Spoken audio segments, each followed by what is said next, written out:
Good morning, good afternoon, good evening, good whatever time of day it is. Thank you for tuning in to Conversations with Dr. Don. For your first-time viewers, Conversations with Dr. Don is an ongoing series of one-hour standalone talk shows where I interview interesting people like most of you out there about who they are as unique one of a kind of individuals and whatever it is that we have decided to talk about. And tonight we're going to be talking about American imperialism and a whole bunch of other things related to what we call American imperialism. And my guest tonight is a delightful fellow named Frank A. Walter, who I met not too long ago and I found so decidedly interesting. Without much visiting, I said, I've got to have this man on my show. And here he is tonight, and thank you for coming aboard. Nice to be here. How you feeling? I feel just fine. It doesn't, it's nice. Nice to be here, to get the message out. Yeah, you betcha. And what is the message? Well, of course, where do you start on something like imperialism? I was trying to work out in my mind exactly how I would proceed with that idea. And it really goes back to Harry Truman. But we can get into that in the second part of the show. Just a few words about who you are for the moment, and then I want to go into the bio stuff. Who are you, where you were born, that kind of stuff. Okay, so shall we move along? Oh, okay.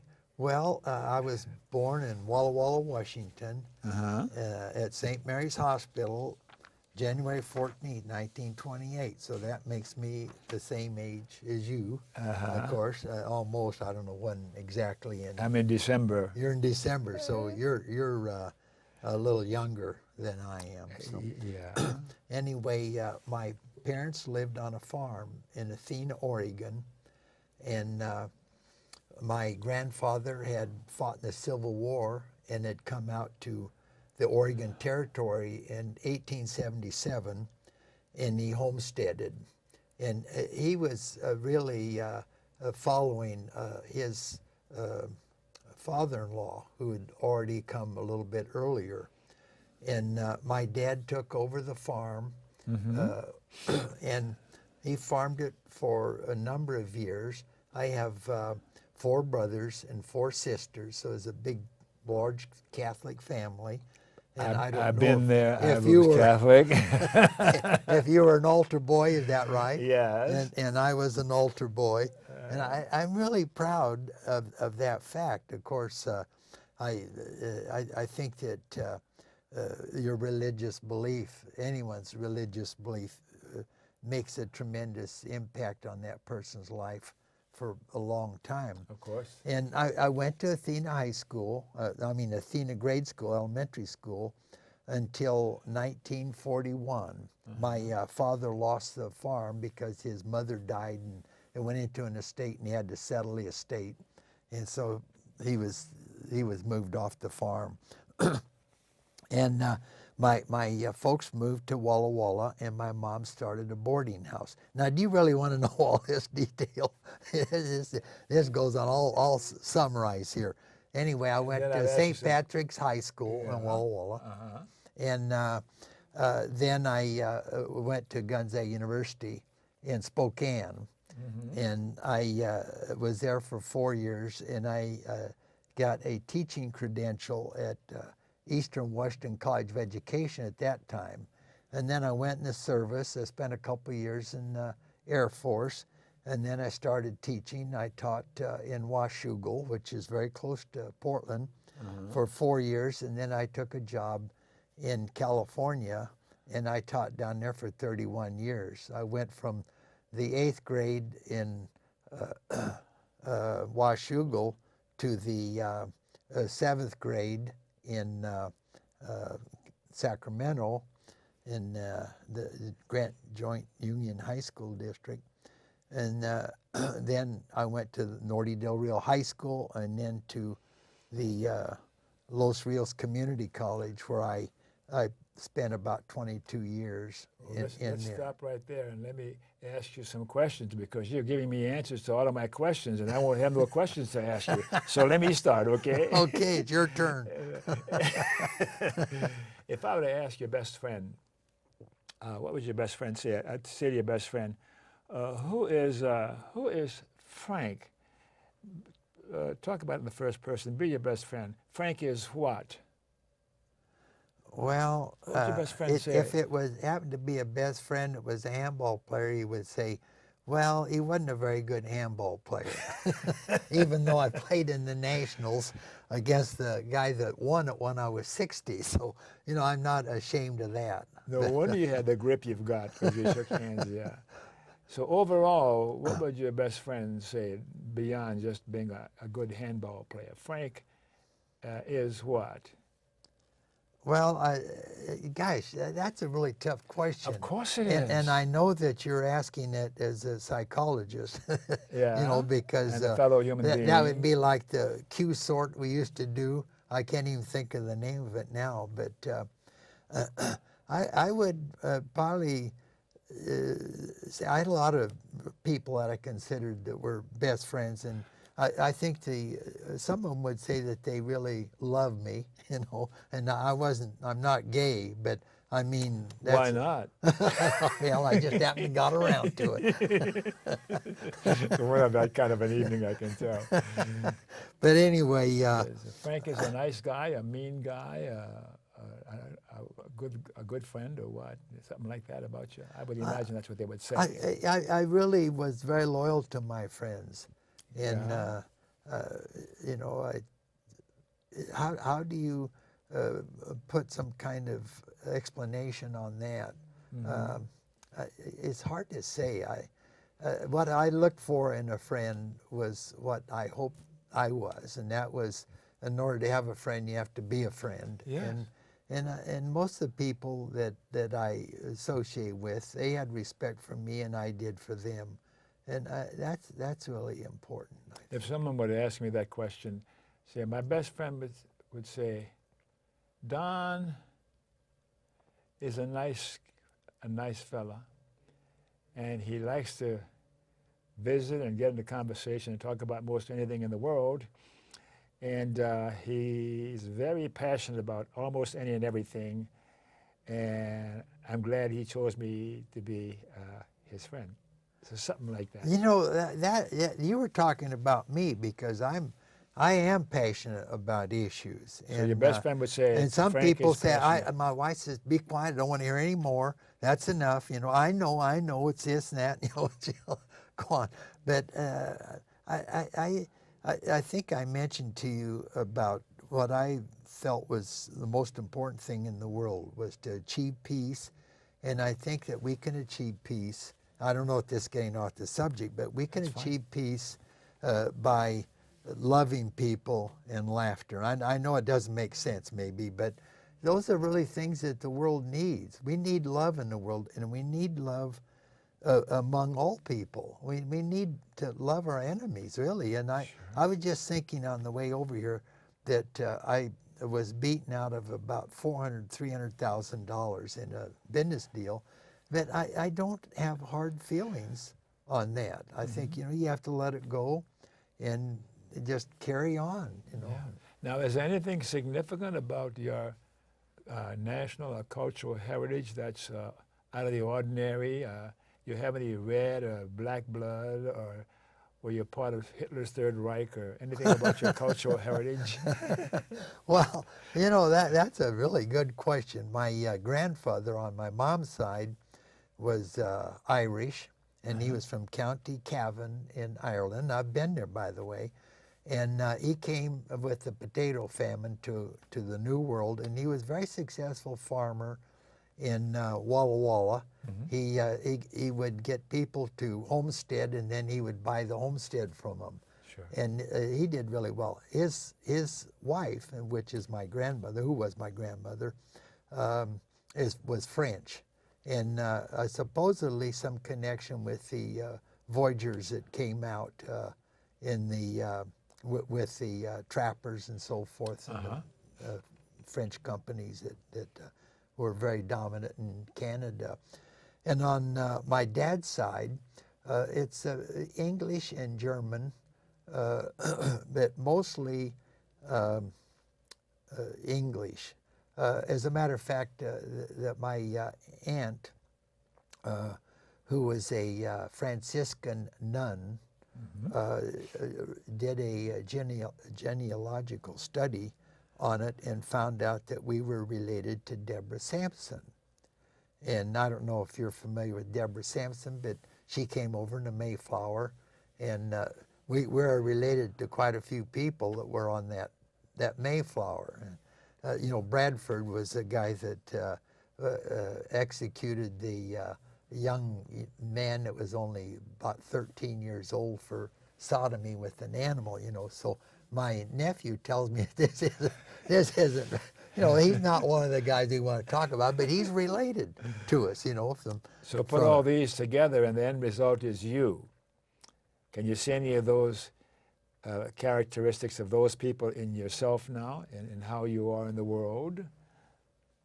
Well, that's, you know, you ask some great questions that really make me think about things I've never really considered, but I'm sure that there's a relationship there.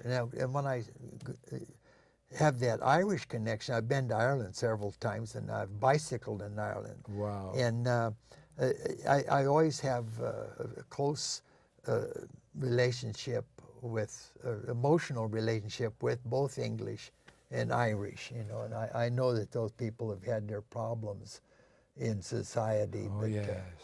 You know. And we talked briefly about your religious preference. So you're still a practicing Catholic? No, I'm afraid not.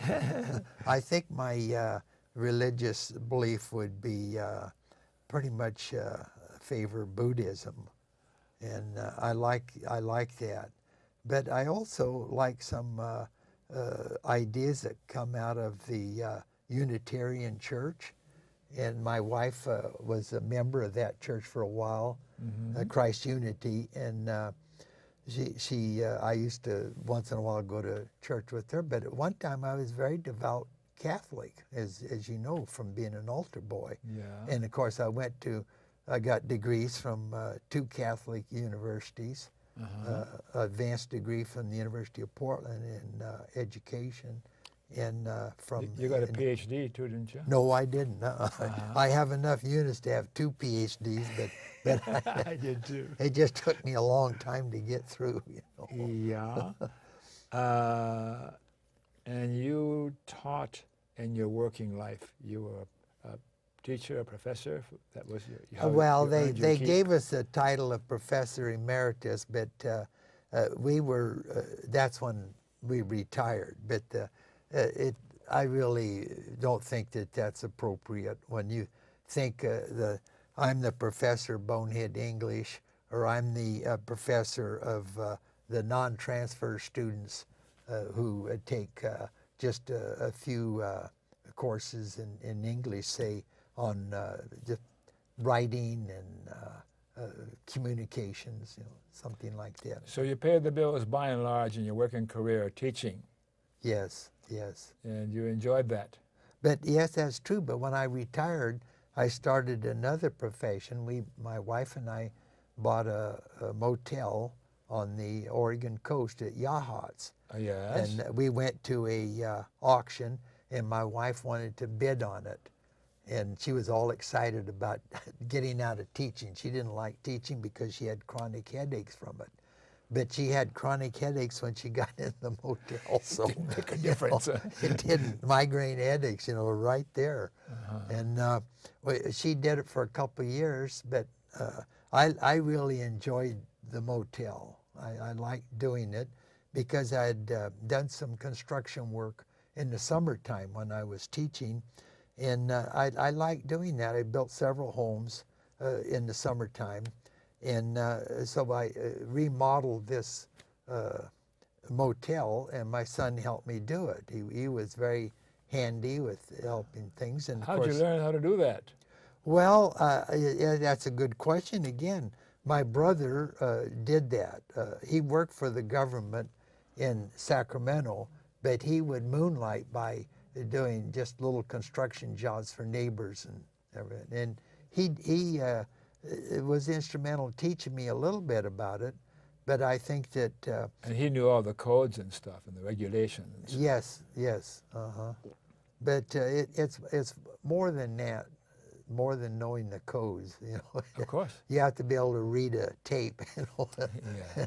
and I hired a lot of help to help me. A lot of people that were really efficient, good, and so you know we were very successful with the hotel. We held it for about 17 years and then we sold it, and we were very successful in getting the price we wanted, and then we carried back the paper. We're still carrying the paper on it, so it keeps me out of penury, you know. So what are you doing since then? Well, I've been doing What are you doing nowadays? a lot of PPLs. I started doing the PPLs, poison pen letters, with all the congressmen, and some of them, I have to tell you about one of the very first ones I wrote. All right. I wrote it to Nixon when he was at San Clemente, and he had the English guests come in and tour his property. They couldn't get out of the bus, but they did a tour through, and he charged them something like $3.50 or $4.50, about a couple pounds, you know, and these pounds getting there. And so he was talking about he was having a tough time, you know. He had a lot of lawyer fees to take care of, I guess. Still So anyway, I lying down. wrote him and I said, you know, we should work out some things. I've had a little trouble with finances too, You wrote and to him. you should set up a little table there, and you could have a photograph and have people have you, and you could say a couple words into a mic, and they could have their own Richard Nixon tape, you know, and you could charge $5-10 for each one of these things.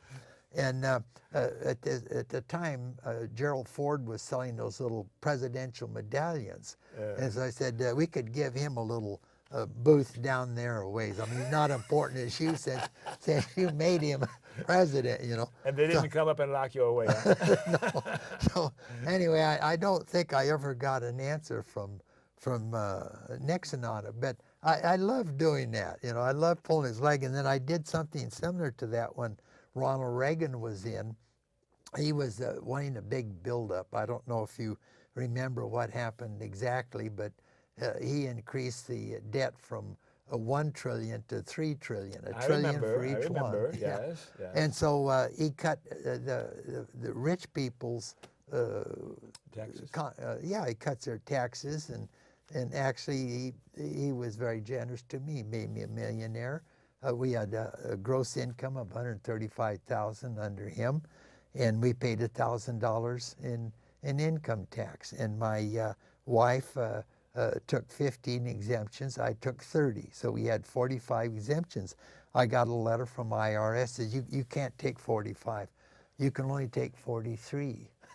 But this was Ronald Reagan, and I for the rich. For the rich. all for the rich. And you know, I resented that very much. I thought it was totally wrong at the time, and I still do. I think it was grossly unfair, and of course they extended it with the offshore little rat holes that they can put their money in and save it. You know, they don't have to pay tax on it, and that's going on. What did Romney took over some business, and then he took out the retirement funds out of it and let the government pick that tab up, and then he took his, he rat-holed it in some offshore entity. I have no respect for these people whatsoever. Is that a disease that afflicts all politicians, or are there some politicians I think who are altruistic? there's some that I would say they're a little bit worse than others. Now, the Democrats are bad, but I think the Republicans are worse. You know? Throughout history, has it been that way pretty much between Democrats and Republicans? One's worse than the other? Well, I like to think that Teddy Roosevelt, was Republican, that really cared about our environment, and he was a Founded the national conservationist. parks, huh? Now, where I fault him is that imperialism, when he actually stole the Panama Canal. And I remember Hayakawa was the senator in California, and he voted to go ahead and let the Panama Canal go to Panama, you know. And people criticized him over it. And he said, well, I said that we stole it fair and square. You know, so you'd get some hint from stole it fair and square that, you know, it wasn't right the way Roosevelt got it. So I asked you about a partner, a wife, a boyfriend, a girlfriend. Excuse me, let me back up just a second. Sure.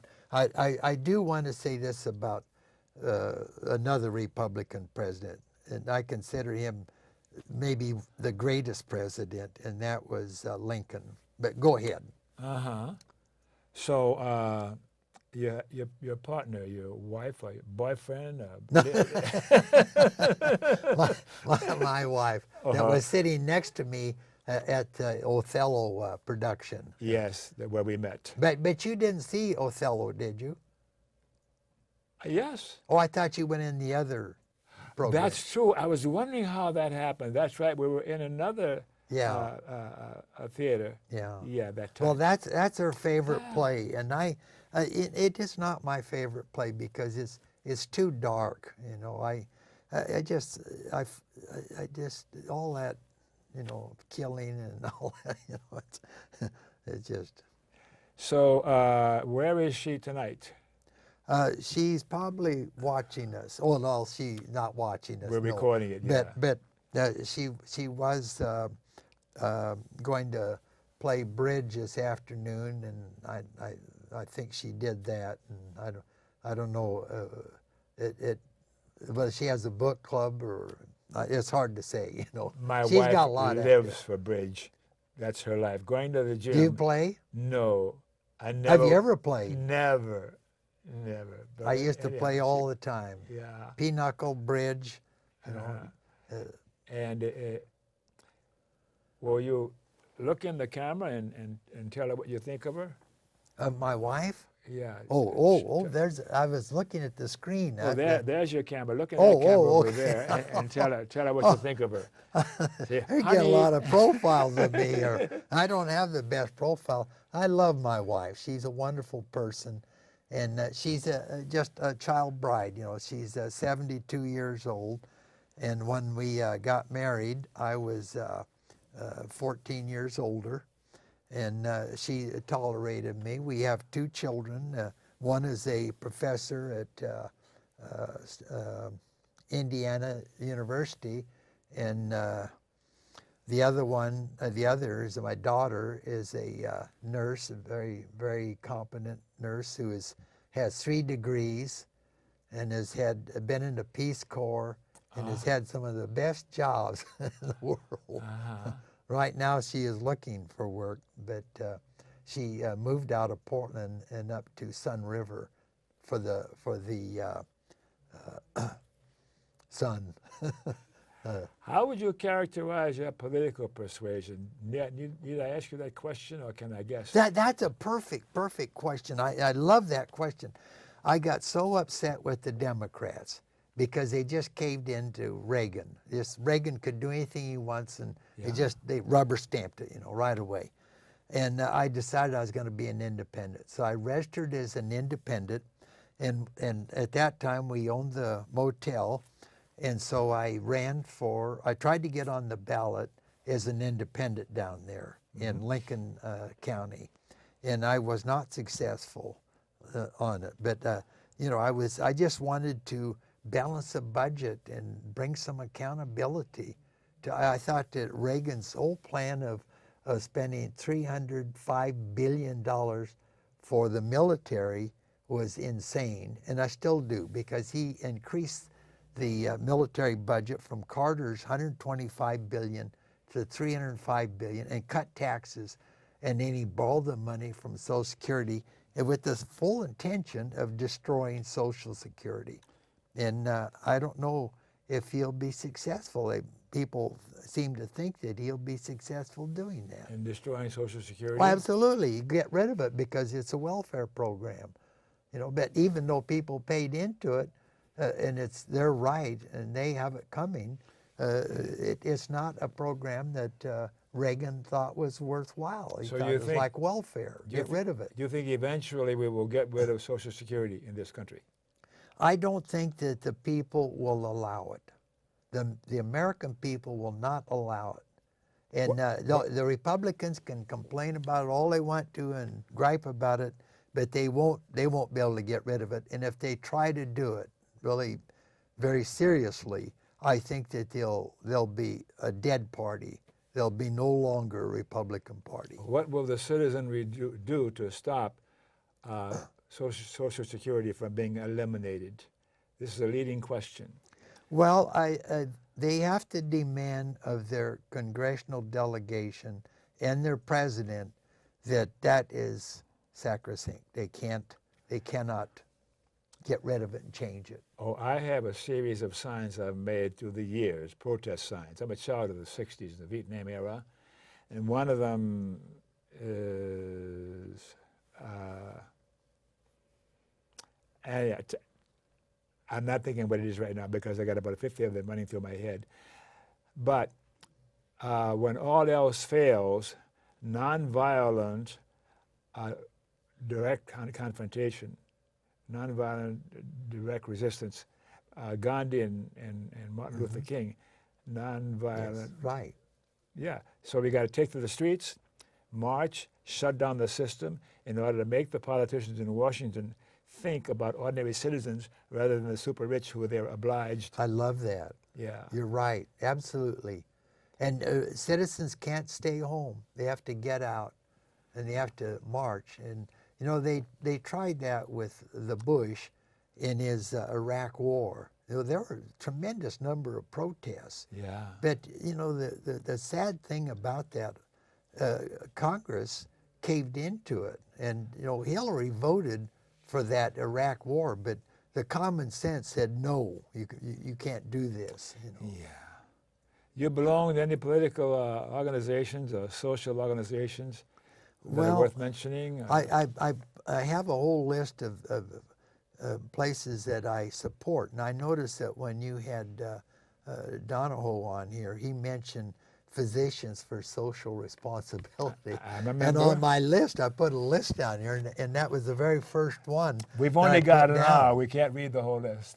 No, but of course. Anyway, it's Brady's Campaign for Guns, Churches, Middle East Peace, Witness for Peace, Sierra Club, the Center for Victims of Torture, Citizen Soldier, that's Union of Concerned Scientists, Disarm Cuba. I don't know if you've heard of that one. Ed Asner, yes. Yeah, that's right. Do you contribute to those? All of these. And you know, when I you. went through, I was audited by the IRS, and the guy said, boy, you sure contribute a lot. He said, well, I tell my wife we don't give enough.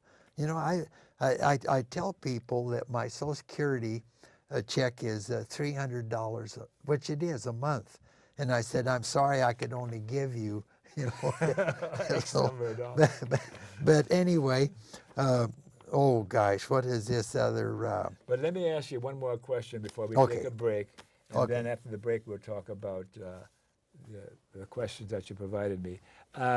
Any persons from the past or alive today that you particularly admired or look up to? Any names come to mind for you? Now you're talking about politicians? People, human beings. Oh, wow. Any human being on the face I of love the that earth? question. I don't know if I put it on that list, but I love that question. Yes, my hero is George Orwell, Eric Blair. I absolutely love him, and I've read just about everything he's written. And I quote him all the time, and that the essay he wrote on politics in the English language is quoted all the time. Is that one of your favorite? Yes. Wow, I'm impressed, yeah. Gosh. Well, among my favorites are Jesus Christ, even though I'm an agnostic atheist now, and Gandhi and Martin Luther King and those kinds of people who live a life of concern and caring for fellow human beings. They were all nice human beings, yeah. So, yes, I admire those people too. And that human part is so important. You know, that's one of the things that comes out here with Elizabeth Warren. I don't know if they can see this. But don't put it up just yet, because they're going to yell at me if you don't take a break. Mr. Director, can we take a break for a couple minutes, please, and catch our breath?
Okay, we're back. I'm pointing at the screen for you first-time viewers. You're watching Conversations with Dr. Don. Conversations with Dr. Don is an ongoing series of one-hour standalone talk shows where I interview interesting people like most of you out there about who they are as unique, one-of-a-kind individuals. And Frank Walter is my guest tonight. We're having a good time talking about common interests, and I apologize for Frank being a progressive leftist, perhaps radical, and I thought I was far left, but I think he's farther left than I am. And I'm enjoying myself so much. So now let's get down to the meat of what this show is about, American imperialism. And you gave me some questions to sort of prompt me how to get you talking about American imperialism and related things. Shall I start with asking you some questions? Well, you can do that, or I can just kind of play it by ear. I started in at the very beginning there. Well, let's do that. Mentioning Harry Truman and our drift into fascism, and it was really sad what happened with Harry Truman. That's a pretty strong statement. Our drift into fascism. You think we're drifting into fascism? Yes, absolutely. Okay. Absolutely, no question about it. And Harry Truman was terrified of the Soviet Union. He thought the Soviet Union was going to be right over there, rapping on the door to get in and create all kinds of mischief for us. So when the French asked him if he would supply transport to get his troops back to French Indochina, he agreed to do it. And one of the really terrible things about that was that he loaded up all the French troops and gave them guns and bullets and everything else because, of course, the French didn't have any of that from the war. So the French could get back and occupy Southeast Asia and Vietnam again like they did.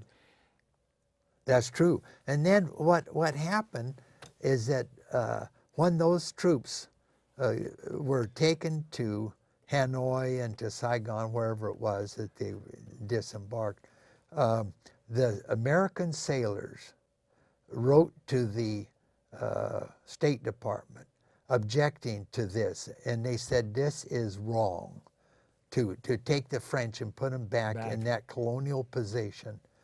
And of course that came out in the Pentagon Papers, and that was Ellsberg that brought that out. Ellsberg, yeah, he's a hero of mine.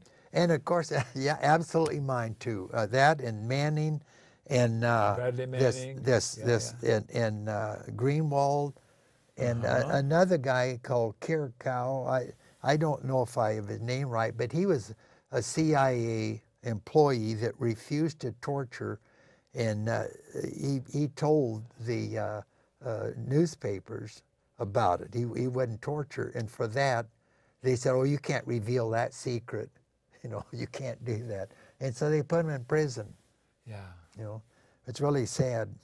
So I think that whole thing with the fear of communism, and you know, if I could say anything to Americans in general, I wish every American could hear what I'm going to say right now, but every American should go to St. Petersburg, which was Leningrad during World War II, and they were subjected there to a 900-day siege. And during that siege, Stalingrad, wasn't it? It was no, that's a different one. Leningrad and Stalingrad are two different ones. St. Petersburg is Leningrad.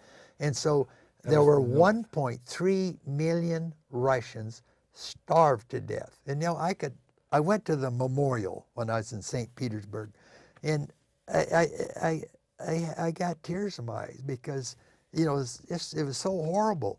Now that just didn't happen there. It happened all through the Soviet Union. And so at the end of the war, they lost something like 20 to 25, 30 million people. They said they never can figure out how many.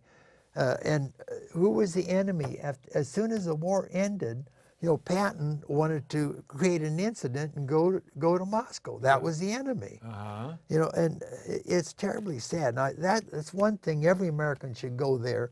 Another place he should go is to Dachau, and he should go to Treason, and to Dresden. no, Terezin. Terezin was a little community that Hitler or the Nazis set up so that they could show that they were treating the Jews well, and they were supposed to be. It was a showcase, you know. Yes. And the other one is Auschwitz.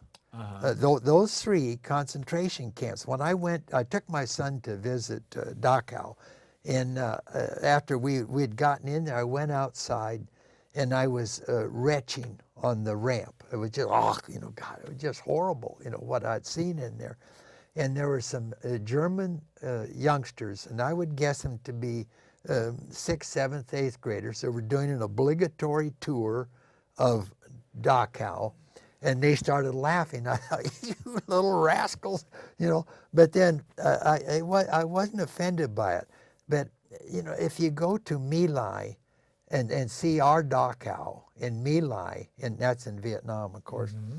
The slaughter of the enemy. Yeah, I put a plaque up there. I just wrote it out and on the wall and put it in there. And it was horrible what we did to that village in My Lai. It was about, I don't know, 80 miles south of Da Nang.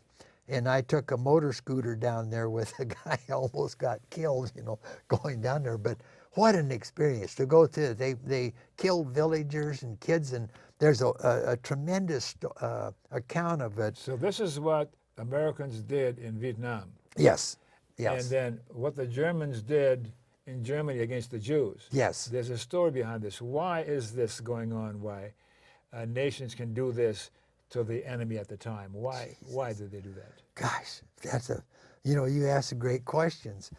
What is it in our human nature that would have those American soldiers put a pistol on a little child that's 2 or 3 years ago, pull the gun, pull the trigger, and miss it, and another soldier laugh about what a poor shot that person was? And that's in A Bright Shining Lie. You can read the account of the whole trial in A Bright Shining Lie by Neil Sheehan. Yeah. And it's devastating to experience that. And you say, how could the Germans?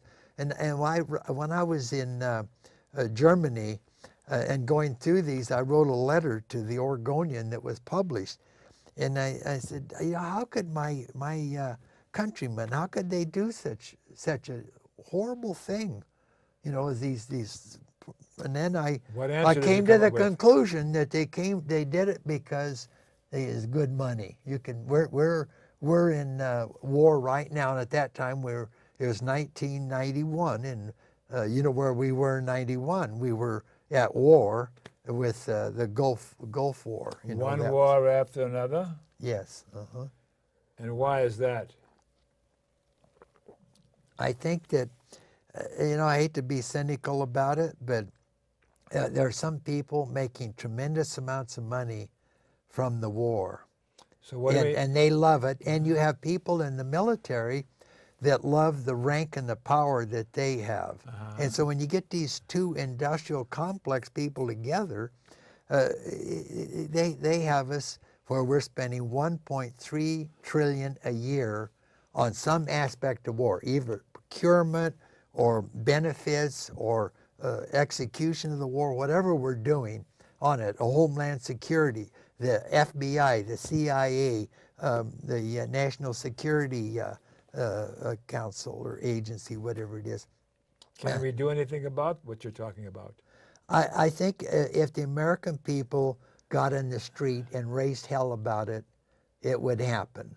But that's how it's always happened. That's the way it could happen. I was in that community college during the Vietnam War, and the students protested and they got out. And of course, at that time, you had the draft. And so they objected. And so they burned the draft cards and everything else. They shut that war down. Yes. They shut it down. So we have to do it again. We have to do it again. I totally agree.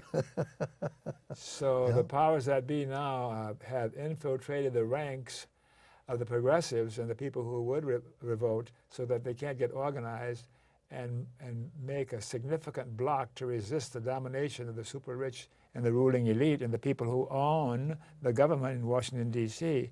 I'm not sure how we're going to get about that. But revolutions have occurred in the past, and revolutions will continue in the future. And we're in the middle of one right now. I hope that we have a revolution. I hope that we say to the government, what's that one with LBJ? Hell no, I won't go. You know, with they were burning the draft cards, and there's got to be hell no, no more war, peace now. You know, and we have over 1,077 bases that are active, and then secret little torture sites or black holes, whatever they call them, that the CIA operated or still operates. And Obama started another base in Darwin. My daughter was over there working with Aborigine groups. And then here it comes in the paper that they're going to have a base near where she was working. And they're going to, what they want to do is get bases around China because China is a threat. You know, China is not a threat. When I was at that community college, there was a guy who was very active in the war against the Vietnam War. And he said that the greatest threat to world peace was the United States. Yeah. We've got to stop that. We have to stop this insane budget of $1.3 trillion.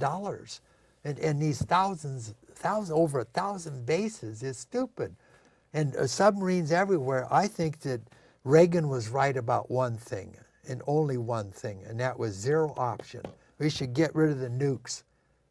Because I am convinced that in this, if we don't do something about what's going on in the Middle East, if we don't solve that, we're going to lose 30 million Americans to a nuclear terrorist act, and it'll happen in New York or San Francisco or some LA metro or area. Seattle, and I look for it to come in 3 different West Coast cities, and those 3 I just mentioned, and it'll be brought in by some sailboat or something. It'll take in a nuke, a 50 megaton nuke, and explode it, and you're going to have 30 million people minimum die. And I'll say, how could anyone do that to us?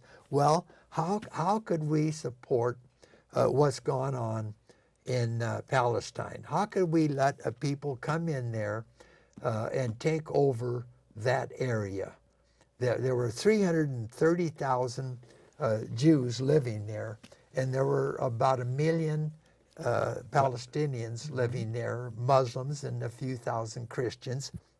And what happened was that the Israelis were able to take over that whole country, and now they can control it completely. And there are no rights at all for the Palestinian people. The Israelis can invoke an illegal embargo on Gaza against the United Nations, against international law, and then they can engage in piracy, take those ships that come, like the Turkish flotilla that came in there, carrying food and medicine, and they can take that and attack the ship, actually go on board the ship and murder 9 humanitarian workers who were delivering that food and medicine. One was an American. I even have a photograph of him in here that I brought. And what did Obama say about it? He came down so hard on Israel. He said, it's regrettable. How could he be so mean? How could he be so militant against them? It's regrettable. Well, I'll tell you what's regrettable. I've written to Obama about this, one of my PPLs, that what's regrettable is what you said and what you failed to do. That's what's regrettable. So where will World War III start? In the Middle East, with Israel involved, or someplace in Syria, or would it be between China and the U.S.? Or the Cold War that's occurring again, will that be where it starts? Is it going to start on the West Coast with some ships coming in with nuclear devices going off in San Francisco and Seattle and whatever. Where will World War III start? Do you think there's going to be a World War III? I really don't think there will be one that will start because of something we've done to Russia or something Russia's done to us. But I don't trust the Israelis. They have atomic bombs, and they could put one into Russia, and they could put one in the United States and explode them about the same time and start a war. And of course, they have 300 nukes or more, 400, 500. They acquired 800 nuclear starters illegally. What are they doing with 800 nuclear starters? Do you think Israel is capable of doing that today, nowadays? Well, here's that's an excellent question. Let me tell you why I believe it. You can go on the internet and you can look at the Israelis, Mossad, that filmed 9/11. They filmed 9/11, and people were watching it. And so right away they saw these people dancing and high-fiving, partying and laughing and enjoying that. Boy, they were excited. And so right away they called the cops. In Israel, they were applauding at 9/11 when it was going on? The Mossad in America were doing it. And I think they had set up the cameras in New Jersey or someplace where they had a good shot of the Twin Towers. And the people report. Go on the internet and look it up. The internet has everything, left and right and crazy and sensible, all sorts of things. So just saying go on the internet doesn't make much sense to me with this question. You don't think there's any the woman is interviewed there, and she talks about looking out the window and seeing this. And now here's what I did on it. I wanted to know. The FBI arrested him, and they wanted to know all about it. The FBI did. Do you think the 9/11 was an inside job? I don't know. You go on that internet and I go on the internet all the time, and look up that one. Have you looked that one up? I've looked up a lot like that, and I've gotten up to here with the craziness that some of it's insane. Huh? Some of it's insane. But let me finish. Let me finish this. Let me finish it. Sure. So I wrote to the FBI under the Freedom of Information Act and asked them about it. Guess what I got? One of these is for you. Why didn't I get any? I financed both Israel, Mossad, and I financed the FBI. I'm financing both of them with my taxes. Why am I not entitled to know what they found out? They took these guys and held them, these FBI of the Israel agents, the Mossad. They held them in there for something like 30 days, and then they kicked them out of the country. And they'd been with some kind of a company that did transfers. It did house moving, things like that. This is the first time I've heard what you're saying now about Mossad watching 9/11 happening. That's really that's as bad as planting explosives in the basements of those towers that made them come down. Come on, Frank. You're not serious. You don't think that Mossad's capable of that? Now, they did something similar to it. I don't think they did in Cairo. What? In Cairo, they attacked the American embassy and the Russian embassy. Why was that, huh? In Cairo, Mossad did it. Mossad has done some outlandish things. Why did they attack that Liberty? That far? What about the Liberty ship? Well, we know why, because Liberty was monitoring their electronic communication to learn what Israel was They were up to. trying to sink it. Of course. And the pilots even said, "Why do you believe that?" Of course. But why do you believe that, but you don't believe that Mossad would film 9/11? because there's a difference in between those two. Those guys went back to Israel, and they were asked why they filmed it, and they said, we wanted to prove that Palestinians are against America, and we wanted to have evidence of it. That's what they told the Israeli newspaper, the Haaretz. So Mossad knew that 9/11 was going to happen, so they were prepared to film it. What would you think if you had cameras up there and you were watching it, what would you think? Will you answer my question? Yeah, go ahead. Give it to me again. So you think Mossad knew ahead of time that 9/11 was going to occur, and that's why they set up cameras and were ready to photograph it when it happened? Well, no, it was just an incident. They were just, you know, playing Just games. happened to and be there. They just, you know, it just happened to be. I gotcha, They have Frank, I cameras set gotcha. up everywhere, and they're never, Yeah. you know, there could be an airplane flying anytime. And hell, yes, they knew, you know. There's no question in my mind. They knew exactly.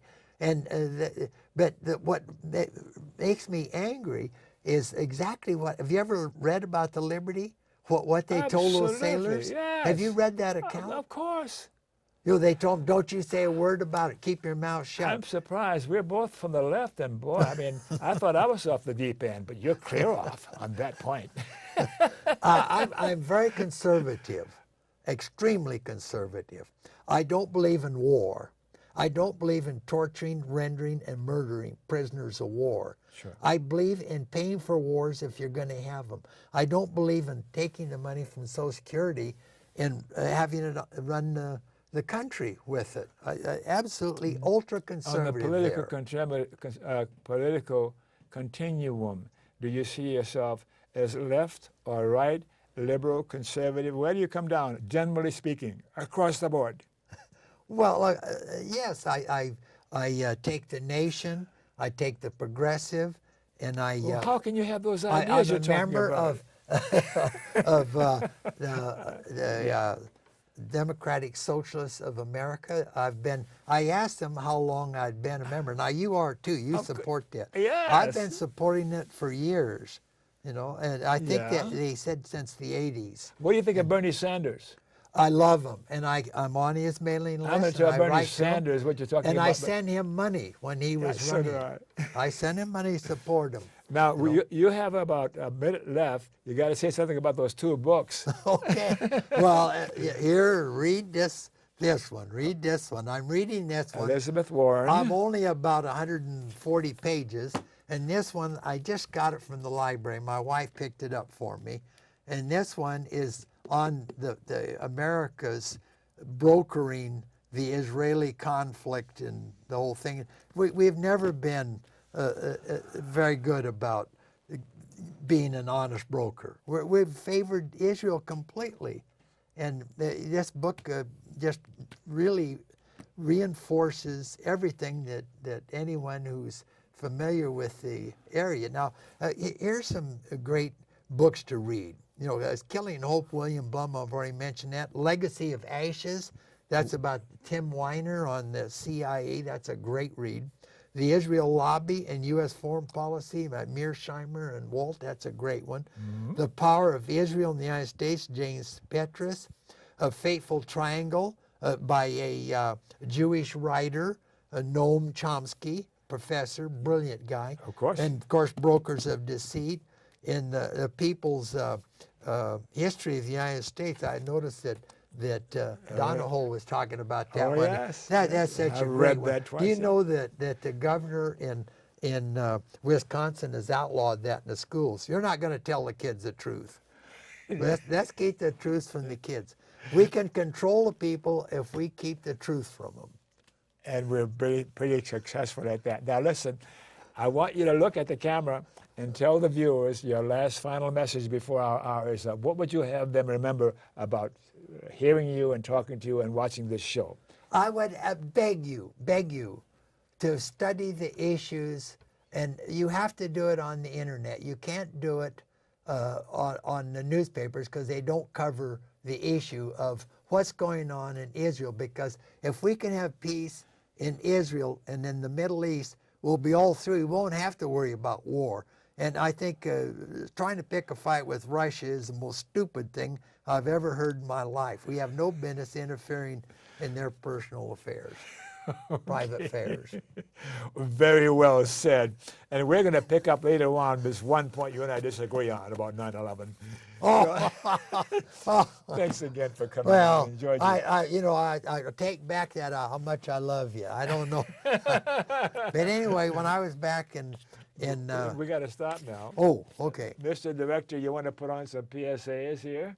because otherwise Frank and I would be going on till midnight. Okay, to get the local broadcast schedule of my show, go to my website, www.donbaham.com, and click on Present Day Activities, and there's a local broadcast schedule. Next one is to get my shows on the web. Go to Don Baham YouTube. There's hundreds of shows there, and click on a particular show that you want to watch. And the American Civil Liberties Union, the ACLU. Without the ACLU, I think our country would be further down the tubes than it is right now. Go to that website and learn more about the ACLU. It's a wonderful organization. I've been a member forever and ever. To get my shows broadcast by other stations in other parts of the country, ask your local public access station to go to www.pegmedia.org and follow instructions on how to have my shows given to your local station so they can broadcast it locally for you. And we got to end corporate personhood. We got to do something about Citizens United. Go to move to amend so we can amend the Constitution so that corporations are not considered people and money is not considered speech. We got to amend the Constitution. Oh, and thanks for watching. And remember KFC, not Kentucky Fried Chicken, Dr. Don's KFC. Kind, friendly, and charitable. Be kind. That. Be friendly and be charitable to you too. And you too, and especially Frank. Yeah, and you too, and Nurse. Thanks again. Well, and I'll see you next time.